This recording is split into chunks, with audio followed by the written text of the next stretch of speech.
Pernah gak sih kamu ngerasa kalau AI atau kecerdasan artifisial yang kita pakai sehari-hari itu kayak sulap?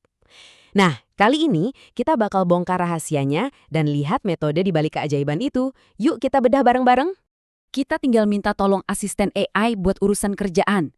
Sesuatu yang tadinya butuh waktu, sekarang beres dalam hitungan detik. Atau pas lagi butuh terjemahan cepat, kita tinggal ngandelin dia.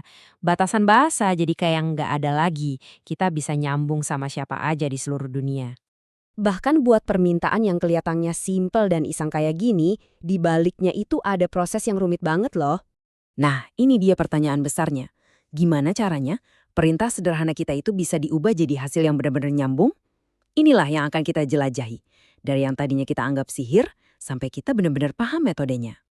Oke, pertama-tama mari kita kenalan dulu sama sihir ini.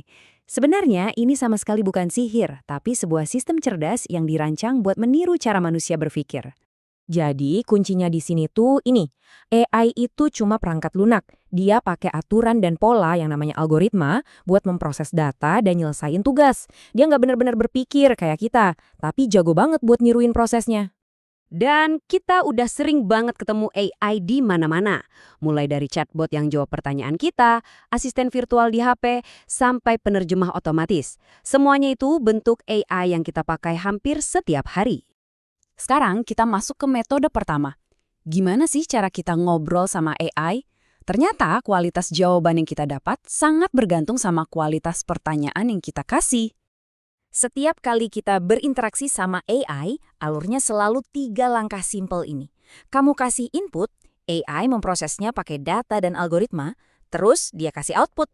Kunci buat dapat output yang keren ada di langkah pertama dan kedua.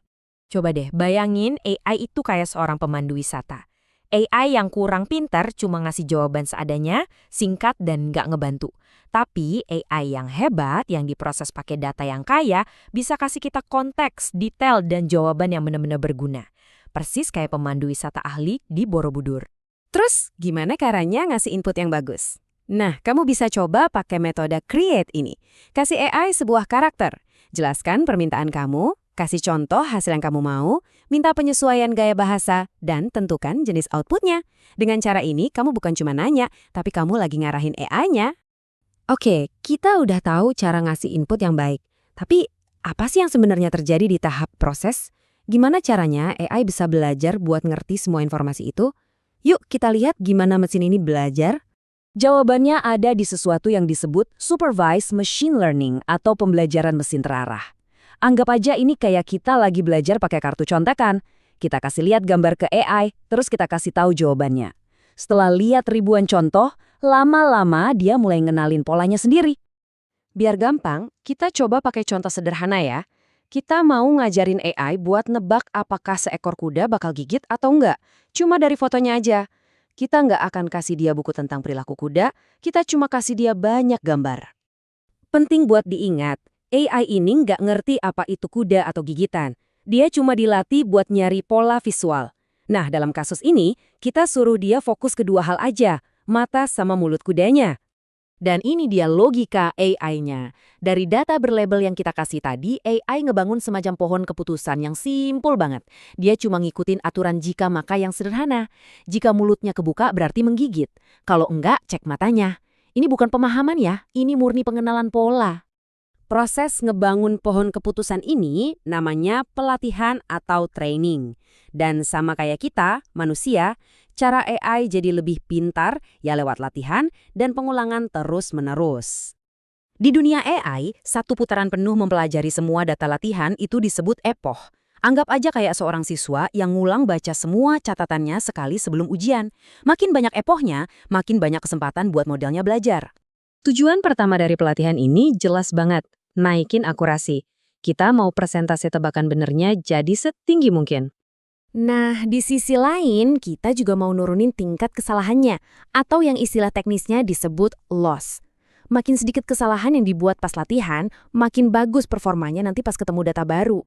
Sejauh ini, kita udah bahas gimana AI belajar misah-misahin data, kayak bedain kuda yang mau gigit.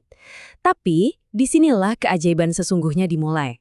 Prinsip yang sama ternyata bisa bikin AI menciptakan sesuatu yang benar-benar baru. Coba deh kita ambil contoh nyata, kayak Magic Medianya Canva. Kamu kasih input berupa teks, sebuah prompt. Kamu pilih gayanya, AI-nya kemudian pakai semua hasil latihannya soal pengenalan pola buat nerjemahin kata-kata kamu jadi gambar yang sama sekali baru. Dia nggak ngejiplak loh, dia mencipta berdasarkan pemahamannya tentang hubungan antara kata dan elemen visual. Jadi, setelah melihat semua ini, cara pandang kita jadi berubah. Kita bukan cuma pengguna pasif dari alat-alat ini. Dengan ngerti cara kerjanya, kita jadi sutradaranya, kita jadi gurunya.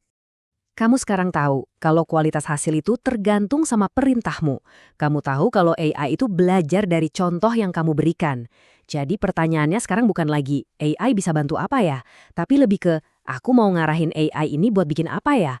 Kemungkinannya nggak terbatas.